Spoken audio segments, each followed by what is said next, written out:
तेरा कलाम रहेगा कायम पहाड़ जब ना रहे खुदाया, तेरे मुंह की एक बात भी टलेगी ना चाहे कुछ भी हो। तेरी मान दिए है जिंदा सोने से भी कीमती, मेरा दिल ये दे गवाही है ये किताब अजीम। नाज़िल करे अपना कलाम, शिकस्ता दिलों को सुकून मिले, तारीखी दूर हो मेरी राहें रोशन कर। दिल अपना कलाम कसरत से ए खुदा बदल दे, रिहाई दे कसरत से फल मिलाओ, कलाम रहेगा कायम पहाड़ जब। अजीज नाजरीन, मैं अयाज ज़रीफ आप तमाम देखने वालों को हमारे रोज के बाइबली मुतालियाती प्रोग्राम की नई किस्त में खुशामदीद कहता हूँ। हम पुराने अहदनामे में से आमूस की किताब पर हैं, जो अंबे असगर की लिखी किताबों में से एक है। हम इस किताब के दूसरे बाब पर हैं और आज हम छठी आयत से बाब के आखिर तक मुताला करेंगे। मैं बताता चलूं कि पहले और दूसरे बाब में 8 कौमों पर अदालत का तस्करा किया गया है। शुरू में वो 3 कौमों के मुतालिक जिक्र करता है जिनकी बनी इसराइल के साथ कोई रिश्तेदारी ना थी, जो कि दमिश्क, गजा और फिर सूर हैं। फिर वो दूसरी कौमों के हवाले से बताता है जिनकी बनी इसराइल से रिश्तेदारी थी, जो कि अदूम, मोआब और अमून है। साथ ही यहूदा पर भी अदालत होती है, इसका भी जिक्र है। और अजीजों, आज की किस्त में हम उस अदालत पर बात करेंगे जो बनी इसराइल की शुमाली सल्तनत पर की गई। प्रोग्राम के आगाज से पहले मैं स्टूडियो में आए खुदा के खादिम का खैर मकदम करूंगा। खुशामदीद भाई यूसुफ। शुक्रिया भाई। और हमारे दीगर आए मेहमानों को भी खुशामदीद। भाई, छठी आयत से लेकर बाब के आखिर तक क्या बातें हुई, इन आयात का क्या मौजू है वो बताएं। शुमाली सल्तनतें इसराइल का जुर्म साबित करना और उन्हें याद दिलाना कि खुदा ने माजी में उनके लिए क्या किया पर उन्होंने फ़ायदा ना उठाया। फिर फौरी और यकीनी अदालत है जो इसलिए होगी क्योंकि उन्होंने खुदा के फजल के काम से फैज़ हासिल नहीं किया जो उसने रहमत से उनमें किया। ठीक है, जब कुछ कौमों पर अदालत का जिक्र हो चुका, इसके बाद वो ये बात करता है फिर यहूदा की अदालत है जो इसराइल के करीब है। शायद वो इस पर मुतमिन थे कि आमूस दूर की कौम पर होने वाली अदालत का जिक्र कर रहा है और उन्होंने समझा कि ये उनके लिए अच्छा है। और फिर जब वो जरा करीब आया और करीब के लोगों के मुतालिक बात की, यहाँ तक कि उसने यहूदा पर होने वाली अदालत का जिक्र किया, वो इस पर भी राजी थे। लेकिन जब उनकी अदालत की बात आई तो उन्होंने क्या कहा? सही। और हमें ये समझना होगा कि जब हमारे आसपास के लोगों पर अदालत होती है तो ये खुदा की तरफ से हमारे लिए आवाज़ है। लूका के 13वें बाब में भी हम यही देखते हैं। जब पिलातुस ने गलतियों के खून को उनके ज़बियों से मिलाया, मसीह ने कहा कि इन गलतियों ने ऐसा दुख पाया, क्या वो दानिश्त में और सब गलीलियों से ज्यादा गुनाहगार थे? मैं तुमसे कहता हूँ नहीं, बल्कि अगर तुम तौबा ना करोगे तो सब इसी तरह हलाक होगे। भाई, क्या आपको याद है कि राहब ने क्या कहा जब यरीहो के बाशिंदों ने सुना कि खुदावंद ने कैसे अपने लोगों के लिए बहरे कुलज़म के पानी को खुश कर दिया? उन्हें अजीम खुदा का खौफ रखना चाहिए था, लेकिन वो अपनी शरारत से बाज ना आए। ये सब कुछ सुनते ही हमारे दिल जो थे वो पिघल गए। खुदावंद अपने लोगों को मुख्तलिफ तरीकों से समझाता है कि वो तौबा करें। अब मैं छठी आयत से चंद आयात पढ़ूंगा, उसके बाद आपसे सवाल करूंगा। खुदावंद यूं फरमाता है कि इसराइल के 3 बल्कि 4 गुनाहों के सबब से मैं उसको बेसजा ना छोड़ूंगा, क्योंकि उन्होंने सादिक को रुपए की खातिर और मस्कीन को जूतियों के जोड़े की खातिर बेच डाला। वो मस्कीनों के सर पर की गर्द का भी लालच रखते हैं और हलीमों को उनकी राह से गुमराह करते हैं, और बाप बेटा एक ही औरत के पास जाने से मेरे मुकद्दस नाम की तहकीर करते हैं। और वो हर मज़बा के पास गिरोह लिए हुए कपड़ों में लेटते हैं और अपने खुदा के घर में जुर्माने से खरीदी हुई मैं पीते हैं। भाई यूसुफ, मैं चाहूँगा कि आप इन सख्त अल्फाज पर रोशनी डालिए जो इस कौम की बड़ी शरीर हालत का बयान करते हैं। जी, ये नापाकी और दरिंदगी को बयान करते हैं। और जब एक शख्स खुदा से दूर हो जाता है तो उसकी जिंदगी और जिंदगी की लुगत में नापाकी और दरिंदगी के सिवा और कुछ नहीं रहता। और हमें याद है कि याकूब ने अपने पहले खत के पहले बाब की 27वीं आयत में कहा, हमारे खुदा और बाप के नज़दीक खालिस बेऐब दीनदारी ये है कि यतीमों और बेवाओं की मुसीबत के वक्त खबर लें, गरीबों को ढूंढें उनसे मिलें, उनसे हमदर्दी जी। करें। और फिर दूसरी बात ये है कि अपने आप को दुनिया से बेदाग रखें। और यहाँ हम इसके बिल्कुल बरक्स देखते हैं। ठीक है। बिल्कुल बरक्स। वो गरीबों के साथ क्या करते थे? वो कहता है कि वो मस्कीनों के सर पर की गर्द का भी लालच रखते थे और हलीमों को उनकी राह से गुमराह करते थे। और पाकीज़गी, बाप बेटा एक ही औरत के पास जाने से मेरे मुक़द्दस नाम की तहकीर करते थे। ना तो गरीबों के लिए कोई तर्स था और ना उनकी जिंदगी में कोई पाकीज़गी थी, जो कि खालिस और बेऐब दीनदारी के बिल्कुल बरक्स है। ये दीनदारी खुद नुमाई के सिवा और कुछ ना थी, क्योंकि उन्होंने 2 सोने के बछड़ों की इबादत की। जी। सो वो बछड़ों की इबादत करने वाले हैं और आप इसके सिवा उनसे और क्या तवक्को बिल्कुल उनकी करेंगे? अखलाकियात और सिफात। खुदा का रूह जो ईमानदारों में बसता है उन्हें शफकत से पेश आने और पाकीज़गी और ज़ब्त नफ्स की तालीम देता है। खुदा का घराना जिनमें रूहुल कुद्स सुकूनत करता है हमेशा ही 2 सिफात रखते हैं, शफकत और पाकीज़गी। बिल्कुल। लेकिन सबसे संजीदा बात उनके लिए 6ठी आयत में कही गई, उन्होंने सादिक को रुपए की खातिर और मस्कीन को जूतियों के जोड़ों की खातिर बेच डाला। सादिकों के मामले में आमतौर पर और गरीबों के मामले में खास तौर पर कौन सादिक है? क्या कहेंगे आप? खुदा सदाकत से मोहब्बत रखता है और खुदा का फजल निजात बख्शता है और हमें रास्ती, दीनदारी और सदाकत से जीना सिखाता है। किसी ने कहा कि हम खुद के साथ संजीदगी से, दूसरों के साथ सदाकत से और खुदा के साथ दीनदारी से पेश खुदा आएं। के साथ। खुदा चाहता है कि मैं अपने साथ संजीदगी से पेश आऊं और लोगों के साथ आमतौर पर सदाकत का बर्ताव रखूं, ना सिर्फ अपने रिश्तेदारों या अपने मज़ाहिब या अपने वतन के साथ। और जब मेरा मामला खुदा के साथ हो तो मैं दीनदारी से पेश आऊं और मैं खुदा का खौफ रखूं। लेकिन अफसोस कि जिन लोगों का यहाँ पर वाज़े जिक्र हुआ वो सदाकत से पेश ना आए, क्योंकि उन्होंने सादिक को रुपए की खातिर और मस्कीन को जूतियों के जोड़ों की खातिर बेच डाला। यानी वो कम से कम माली मुनाफे के लिए कुछ भी कुर्बान करने को तैयार थे। और आज भी हम ऐसे ही लोगों के मुतल्लिक पढ़ते हैं जो पैसा कमाने और अमीर होने के लिए जहरीली खुराक बेचते हैं, जिससे लोग मर जाते हैं और उन्हें परवाह नहीं कि लोग जिए या मरे। सही। बस वो ये चाहते हैं कि उनका बैंक बैलेंस बढ़ता रहे सही। जी। और उन्हें लोगों के मरने से कोई मसला नहीं। इस कौम की तारीख में वो गरीबों के साथ नाइंसाफी से पेश आते थे। जो बेगुनाह हैं और सादिक हैं उन पर झूठा इल्ज़ाम लगाते थे, लेकिन एक सादिक और गरीब था जो उनके पास आया, यानी मसीह। उन्होंने उसके साथ क्या किया? देखें भाई, मसीह सादिक है, लेकिन वो सादिक से बढ़कर है। वो भला है और भलाई करता है। सादिक को आपकी खातिर कुछ करने की जरूरत नहीं, सिवाय इसके कि वो आपको नुकसान ना पहुंचाए, और आपको उससे नुकसान नहीं पहुंचना चाहिए। लेकिन मसीह आया और उसने उनके साथ भलाई के सिवा कुछ ना किया। और किसी ने कहा कि नाइंसाफी करने वालों के साथ नाइंसाफी कर और सादकों के साथ सदाकत से चलना इंसानी रवैया है। जब आप भलाई के बदले बुराई करते हैं तो ये शैतानी सिफ्त है, ये अच्छी बात नहीं।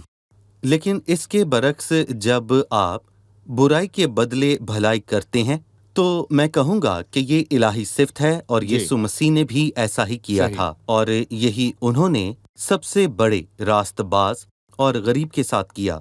इसलिए लोग मसीही लोगों को बहुत ही अजीब निगाह से देखते हैं, जबकि वो बहुत ज़्यादा सताए जाने के बदले बहुत ज़्यादा मोहब्बत और नेकी से पेश आते हैं। दुनिया उन्हें भोला समझती है या कमज़ोर समझती है कि वो इस तौर से पेश आते हैं। वो सोचते हैं कि आप अपने दुश्मन से ऐसे मोहब्बत कैसे रख सकते हैं और ज़िल्लत के बदले भलाई कैसे कर सकते हैं। रास्तबाजी के बदले रास्तबाजी कौन नहीं करता, लेकिन बदी के बदले रास्तबाजी, ये करना भलाई के ज़ुमरे में आता है। मसीह कमजोर ना था जब उसने अपने थप्पड़ मारने वाले को माफ किया और जिन्होंने उसे मसलूब किया उनके लिए अपने बाप से माफी की दरख्वास्त जी। की। अगर वो चाहता तो वो कह सकता था कि मुझे 12 तुमन से ज्यादा फरिश्ते फराहम करे जो दुनिया को तहस नहस कर सकते थे।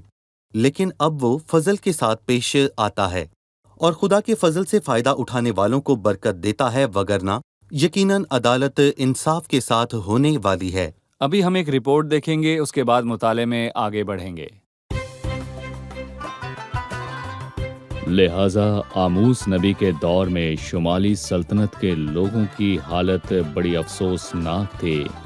वो फिसाद और गंदगी में फंसे हुए थे, यहाँ तक कि सियासतदान और मजहबी लोग भी इसमें गरीबों के साथ होने वाली खौफनाक बदसलूकी का जिक्र नहीं है जिसका इर्तकाब अमीर और मालदार अफराद ने किया, लेकिन मेरे दोस्त, क्या हम उनसे बेहतरीन हैं? क्या हमारी दुनिया आज सरफराजी, इंसाफ और हक की तरफ बढ़ रही है? हमारी दुनिया आज बढ़ रही है, लेकिन बद से बदतर की जानिब, और इसका कोई इलाज नहीं है सिवाय मसीह की सलीब और उस कफारे के जो उसने सलीब पर दिया। उम्मीद है कि आप आज अपने ज़हनो दिल को मसीह की जानिब लगाएंगे जो निजात का मंबा है, और आज की शरीर दुनिया से नाता तोड़कर मसीह की रोशन और अब्दी दुनिया से नाता जोड़ेंगे जहां आप अब तक सुकूनत करेंगे। आपकी निजात का मामला अब आपके हाथ में है। फैसला आपका है कि आप मसीह को कबूल करते हैं या रद्द करते हैं। मेरी दुआ है कि आप बेहतर फैसला करें जिसमें आपकी वक्ती और अब्दी भलाई है।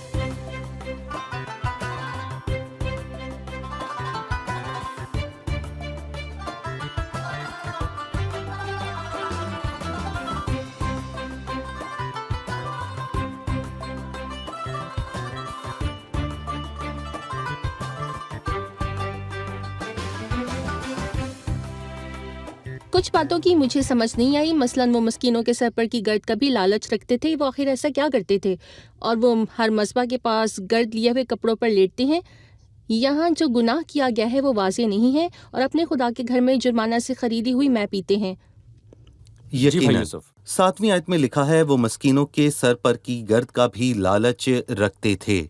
इसे और वाज़ेह करने के लिए वो अपने दिल से चाहता है कि मस्कीन अपने सर पर गर्द डाले। सही। यानी कि जब भी किसी गरीब पर कोई आफत आती थी तो मैं कहूँगा कि वो इसका लुत्फ बहुत लेते ज्यादा खुश होते थे।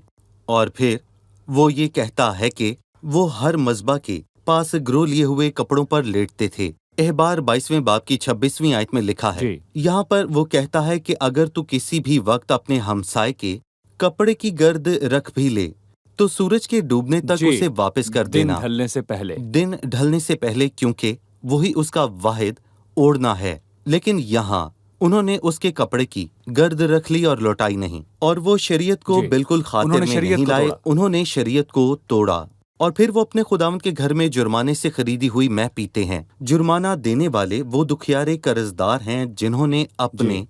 कर्ज ख्वाहों को भारी जुर्माना अदा किया, और वो अपने खुदा के घर में जुर्माने से खरीदी हुई मैं पीते हैं। और अफसोस कि वो खुदा ताला की बात नहीं कर रहा, क्योंकि उनके खुदा का घर यरूशलेम में है, बल्कि उन्होंने गैर माबूदों के लिए इबादत घर बनाए। ये अजीब बात नहीं। जब गैर माबूदियत और बुत परस्ती हो तो उसके पैरोकारों की इखलाकियात भी ऐसी ही होंगी। उनमें ना तो पाकीज़गी थी, ना रहम, ना तरस, बल्कि वो नापाकीज़गी में और जुल्म में और दरिंदगी में जिंदगी गुजारते ठीक थे। है, वो रूहानी और इखलाकी तौर पर खुदा से जुदा हैं। सो उनके खुदा के घर में बहुत से खुदा थे और बहुत से मजबे थे। वो कहता है हर मजबा, यानी मजबों की कसरत को जाहिर करता है। ठीक है सही। भाई यूसुफ, अब मैं 9वीं आयत की तरफ बढ़ूंगा। हालांकि मैं ही ने उनके सामने से अमूरियों को नेस्त किया जो दीवारों की मानिंद बुलंद और बलूतों की मानिंद मजबूत थे। हाँ, मैं ही ने ऊपर से उनका फल बर्बाद किया और नीचे से उनकी जड़ें काटी। और मैं ही तुमको मुल्क मिस्र से निकाल लाया और 40 बरस तक बियाबान में तुम्हारी रहबरी की, ताकि तुम अमूरियों के मुल्क पर काबिज हो जाओ। और मैंने तुम्हारे बेटों में से नबी और तुम्हारे जवानों में से नज़ीर बर्पा किए। खुदावंद फरमाता है, ए बनी इसराइल, क्या ये सच नहीं? लेकिन तुमने नज़ीरों को मैं पिलाई और नबियों को हुक्म दिया कि नबूवत ना करे। ना सिर्फ उन्होंने जुल्म किया, बल्कि खुदावंद ये भी कहता है कि बावजूद उसके जो उसने उनके लिए किया, जब उसने उनको दुश्मनों को शिकस्त दी तो उन्हें मुल्क दिया। उन्होंने इस मेहरबानी का जवाब दीनदारी से ना दिया। भाई यूसुफ, जो उन्होंने किया इसकी वजाहत कीजिएगा। वो यहाँ पर उस फतह की बात करता है जो उन्होंने तब पाई जबकि वो मुल्क केनान में यशवा के दौर में दाखिल हुए, और वो वीरान था या आबाद था। वहाँ पर ऐसी कौमें आबाद सही। थीं जिनसे लड़ना आसान न था। और जब 40 बरस पहले जासूस वहाँ पर गए तो उन्होंने कहा कि वो मुल्क जिसका हाल दरियाफ्त करने के लिए ہم اس میں سے گزرے وہ ایسا ملک ہے جو اپنے باشندوں کو کھا جاتا ہے۔ وہاں ہم نے بنی عناق کو دیکھا اور ہم اپنی ہی نظر میں ایسے تھے جیسے ٹیڈے ہوتے ہیں، اور یہاں وہ اموریوں کے متعلق کہتا ہے جو دیواروں کی مانند بلند تھے اور بلوتوں کی مانند مضبوط تھے۔ وہ نہ صرف زوراور تھے بلکہ بے حد مضبوط بھی تھے، جی اور یہ غریب لوگ جن کو لڑنا بھی نہیں آتا ان قوموں کو کیسے نگلیں گے؟ اور خداوند نے ان سے کہا یہ کرنے والے تم نہیں ہوگے، اور خداوند نے یشوع سے کہا یہ نہ تمہاری تلوار نہ تمہاری کمان سے ہوا، اور میں نے تم کو وہ ملک جس پر تم نے محنت نہ کی اور وہ شہر جن کو تم نے نہ بنایا تھا عنایت کیے، اور تم ان میں بسے ہو، اور تم ایسے پاکستانوں اور زیتونوں کے کھیتوں کا پھل کھاتے ہو جن کو تم نے نہیں لگایا۔ کیا تمہیں نہیں چاہیے تھا کہ ایسی مہربانی کا جواب اسی طور پر دیتے اور خدا کا شکر ادا کرتے اور راستی اور دینداری کے ساتھ جیتے؟ میں نے تمہارے واسطے صرف یہی نہیں کیا، پہلے اور بعد میں بھی تمہارے واسطے بہت کچھ کیا۔ میں تمہیں ملک مصر سے نکال لایا۔ کیا تم کچھ بھی کر کے فرعون کو مجبور کر سکتے تھے کہ تمہیں ملک مصر سے جانے دے؟ اور مزید یہ کہ جب تم ملک میں آئے میں نے صرف اس پر اتقاف نہ کیا، اور میں نے تمہارے بیٹوں میں سے نبی اور تمہارے جوانوں میں سے نذیر برپا کیے۔ اور دل پر لگنے والی بات یہ ہے کہ خداوند فرماتا ہے اے بنی اسرائیل، کیا یہ سچ نہیں؟ اگر ایسا نہیں ہے تو بتاؤ۔ گویا خدا ان سے کہتا ہے اب آؤ ہم باہم حجت جی کریں، کیا میں نے تمہارے واسطے یہ کیا یا نہیں؟ سو تم نے کیا کیا؟ لیکن تم نے نذیروں کو میں پلائی اور نبیوں کو حکم دیا کہ نبوتیں نہ کریں، اور نبی خدا کا کلام لانے والے ہیں اور نذیر خداوند کی برکت کو لانے والے ہیں۔ اور افسوس تم نے نبیوں سے کہا منہ بند کرو، انہوں نے نذیروں کی قسم کو اور توڑا۔ تم نے نذیروں کو میں پلائی تاکہ ان کی قسم ٹوٹ جائے۔ گویا تم نے انبیاء کی دی ہوئی گواہی کو رد کیا اور نذیروں کی گواہی کو خاموش کروایا، اور تم نے خداوند کے ساتھ تعلق رکھنا نہیں چاہا۔ بھائی ان باتوں کو پڑھ کر مجھے حیرت ہو رہی ہے کہ خدا کیسا اختیار والا ہے اور بائبل کیسی سچی اور کھری کتاب ہے۔ اموریوں کی عدالت کے طور پر بات کرتے ہوئے وہ کہتا ہے جو بلوتوں کی مانند مضبوط تھے، ہاں میں ہی نے اوپر سے ان کا پھل برباد کیا اور ساتھ ہی ان کی جڑیں کاٹیں، یعنی اس کا کوئی مستقبل نہ ہوگا۔ لیکن جب وہ اپنے لوگوں پر عدالت کی بات کرتا ہے جس کے لیے وہ انہیں اسیری میں بھیجے گا، یہاں تک کہ جب وہ بڑی مصیبت میں پڑیں گے، وہ کہتا ہے کہ شاید بیرونی حصہ تباہ ہو جائے لیکن جڑ جو اصل ہے باقی رہے گی اور مستقبل میں پھر پھوٹ نکلے گی۔ خدا کے اپنے لوگوں کے معاملات کے حوالے سے ہمیں بتائیں مستقبل میں اس کے لوگوں کی بحالی اور ان پر اس کی مکمل عدالت کے متعلق۔ جی ہاں بھائی، جو کچھ آپ نے کہا وہ بالکل اسی طرح یسایہ کی نبوت کی کتاب میں لکھا ہوا ہے۔ وہ یسایہ کے 6 باب کی 13ویں آیت میں کہتا ہے اگر اس میں 10واں حصہ بھی باقی بچ جائے تو وہ پھر بھسم کیا جائے گا، لیکن وہ بتام اور بلوت کی مانند ہوگا کہ باوجود وہ کٹ بھی جائیں تو بھی ان کا ڈنک بچا رہتا ہے، سو اس کا ڈنٹ ایک مقدس تخم ہوگا۔ اور یہاں پر آموس کی کتاب میں جو کچھ کہا گیا وہ بھی اس کی تصدیق کرتا ہے، یعنی جس کتاب کا ہم مطالعہ کر رہے ہیں اس کے 9ویں باب میں، آموس کی کتاب کے 9ویں باب میں لکھا ہے دیکھو خداوند خدا کی آنکھیں اس گناہگار مملکت پر لگی ہیں۔ خداوند خدا فرماتا ہے کہ میں اسے روئے زمین سے نیست و نبود کر دوں گا، مگر یعقوب کے گھرانے کو بالکل نابود نہ کروں گا، کیونکہ میں یہ حکم کروں گا اور بنی اسرائیل کو سب قوموں میں جیسے چھلنی سے چھانتے ہیں چھان لوں گا، اور ایک دانہ بھی زمین پر گرنے نہ پائے گا۔ مستقبل میں بحالی کا وعدہ ہے۔ یہ خدا کے یہ الفاظ خدا کا ہیں، کلام جڑ ہے۔ آج بھی موجود ہے اور یقیناً پھوٹ نکلے گی۔ اور یہی فرق اس کے لوگوں اور میں کہوں گا غیر قوموں کے درمیان ہے۔ ٹھیک ہے، ابھی ہم مہمانوں سے سوال لیں گے، اس کے بعد مطالعے میں آگے بڑھیں گے۔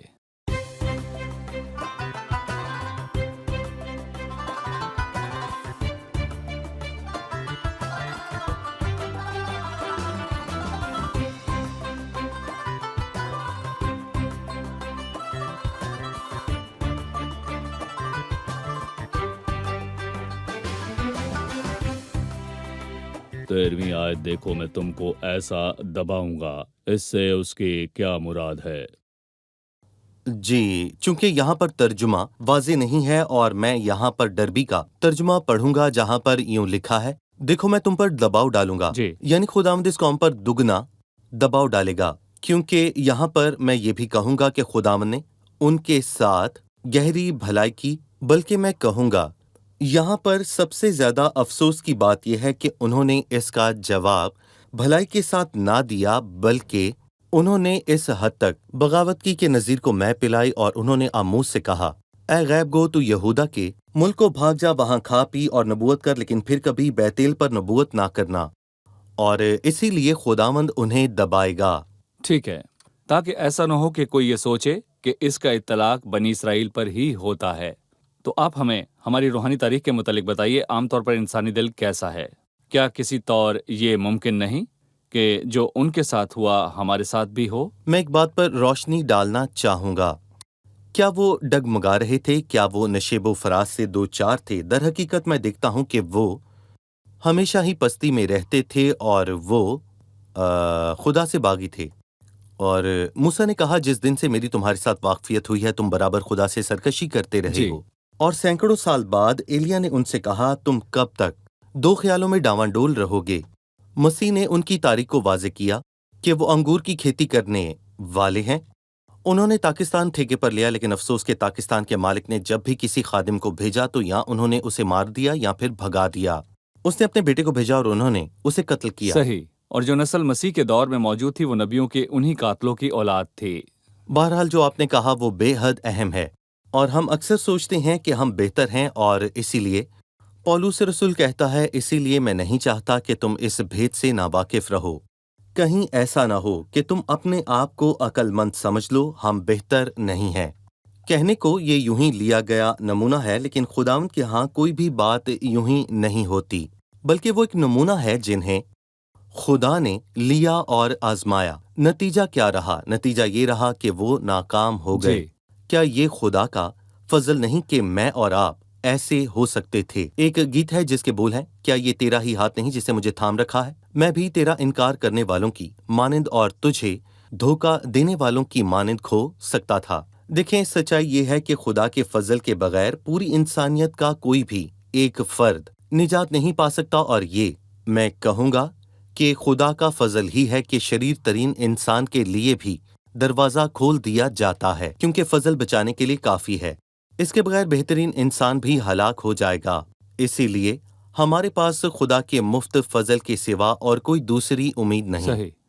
ان لوگوں کی بدکاری کے سبب خداوند کی عدالت ان پر پڑی، اور 13ویں آیت سے 16ویں آیت میں عدالت کی تاریخی باتوں کا ذکر ہے جو ان لوگوں پر کی گئی۔ صحیح۔ اس عدالت کی باتوں پر کچھ روشنی ڈالیے بھائی یوسف۔ آیت 14 اور 16 میں لکھا ہے کہ تب تیز رفتار بھاگنے کی طاقت جاتی رہے گی۔ تیز رفتار، پھر بہادر، اور پھر اس کے بعد کمان کھینچنے والے، اور پھر تیز قدم، اور پھر سوار کا ذکر ہے، پھر پہلوان کا، اور وہ 7 قسم کے لوگوں کا ذکر کرتا ہے اور کہتا ہے کسی کے لیے کوئی امید نہیں، چاہے وہ تیز رفتار ہو، بہادر ہو یا پھر پہلوان ہو۔ گویا کہ وہ عدالت کے جامع ہونے پر روشنی ڈالتا ہے، عدالت کے تیز قدم ہونے کا جی۔ حوالہ دیتا ہے، عدالت کی دہشت اور عدالت کی گہرائی کا تذکرہ کرتا ہے، اور یہ سب سچ ہے۔ اگر خدا مجھ سے میرے لائق سلوک کرتا تو جہنم میرے لیے کوئی بڑی بات نہ تھی، اور اگر وہ میری بساط کے مطابق میرے ساتھ سلوک کرتا تو مجھے نہیں لگتا کہ وہ میرے لیے زیادہ ہے۔ لیکن خداوند رحمت اور معافی اور نجات سے خوش ہوتا ہے، اور اسی لیے خداوند ہر انسان کو بچانا چاہتا ہے، اور اگر کوئی نجات نہیں پانا چاہتا تو اس کی وجہ یہ ہے کہ اس نے نجات اور منجی کو رد کیا۔ ٹھیک ہے، ایک شخص عام طور پر خدا کے غضب سے کیسے بھاگ سکتا ہے جو اس دنیا میں آنے والا ہے؟ یہاں خدا کے لوگوں پر عدالت کی جا رہی ہے جو ان کی بدکاری کا نتیجہ ہے، اور یہ عدالت در حقیقت اسوریوں کی اسیری کے وسیلے کی گئی۔ دنیا پر عدالت ہونے والی ہے، ایک شخص کس طور پر اس عدالت سے بچ سکتا ہے؟ خدا سے کوئی بچ نہیں سکتا سوائے خود خدا کے، سو میں اس سے بچ کر اسی کے پاس بھاگ جاتا ہوں۔ مثلاً رومیو کے پہلے باب کی 18ویں آیت، جو کہ رومیو کے پہلے باب کی 15ویں، 16ویں اور 17ویں آیت کے بعد آتی ہے، اس میں لکھا ہے، کیونکہ خدا کا غضب ان آدمیوں کی تمام بے دینی اور ناراستی پر آسمان سے ظاہر ہوتا ہے جو حق کو ناراستی سے دبائے رکھتے ہیں۔ اور 16ویں اور 17ویں آیت میں لکھا ہے، کیونکہ میں مسیح کی انجیل سے شرماتا نہیں، اس واسطے کہ اس میں خدا کی راست بازی ایمان کے لیے ظاہر ہوتی ہے، کیونکہ خدا کا غضب آسمان سے ظاہر ہوتا ہے، اور انجیل آپ سے کہتی ہے آپ کے واسطے صلیب پر راستی کا بندوبست کیا گیا ہے، آئیں اور اس رحمت میں شریک ہوں اور یہ ہر انسان کے لیے میسر کیا گیا ہے کہ وہ مسیح میں راستی حاصل کرے، بس شرط یہ ہے کہ وہ انکار نہ کرے، اور اگر وہ انکار کرے تو اس کا جرم عدالت کے روز آپ کے سر پر ہوگا، تو خود ہی بھاگے گا۔ بہت شکریہ ان تمام خوبصورت باتوں کے لیے۔ یہ ناظرین کے لیے بیداری کا وسیلہ بنے جو ہمیں اس وقت دیکھ رہے ہیں۔ عدالت کی گھڑی بہت نزدیک ہے اور یقیناً آنے والی ہے۔ بھائی یوسف بہت خدا آپ کو شکریہ، برکت دے۔ اگلی قسط میں مطالعہ جاری رکھیں گے۔ آپ سب کا شکریہ۔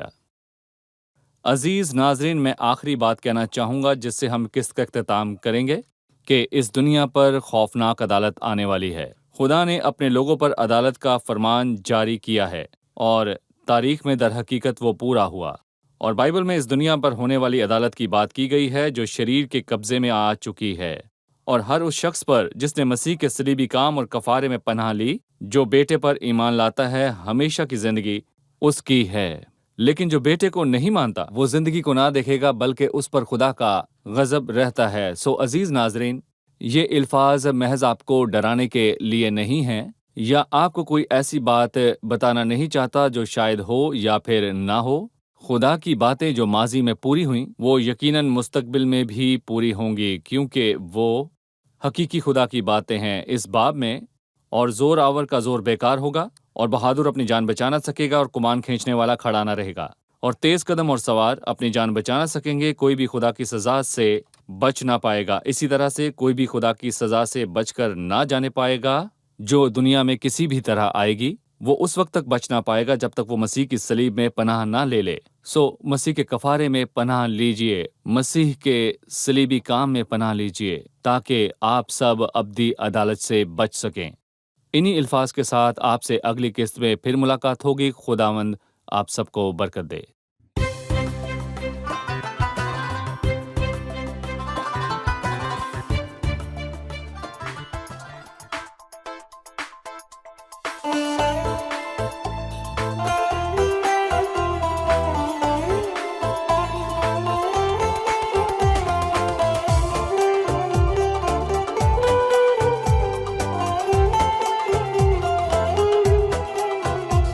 يسوع فداني، يسوع شراني، يسوع لقاني وانا ضال وبعيد، وانا ضال وبعيد، يسوع لقاني وانا ضال وبعيد، وانا ضال وبعيد.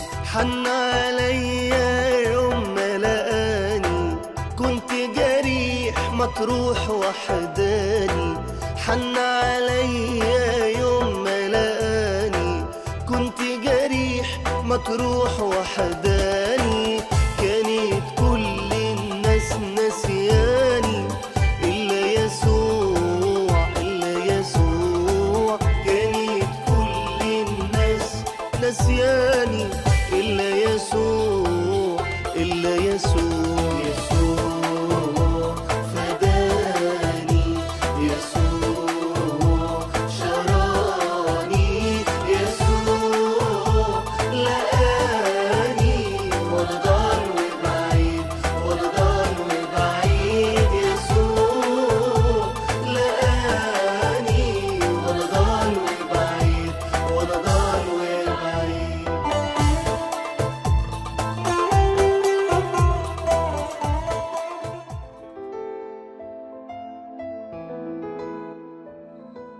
تیرا کلام رہے گا قائم، پہاڑ جب نہ رہے خدایا، تیرے منہ کی ایک بات بھی ٹلے گی نہ، چاہے کچھ بھی ہو۔ تیری مان دیے ہے زندہ، سونے سے بھی قیمتی، میرا دل یہ دے گواہی ہے، یہ کتاب عظیم نازل کرے اپنا کلام، شکستہ دلوں کو سکون ملے، تاریکی دور ہو میری راہیں روشن کر، دل اپنا کلام کثرت سے اے خدا بدل دے، رہائی دے کثرت سے پھل میں نام. کلام رہے گا قائم، پہاڑ جب نہ رہے خدایا، تیرے منہ کی ایک بات بھی ٹلے گی نہ، چاہے کچھ بھی ہو.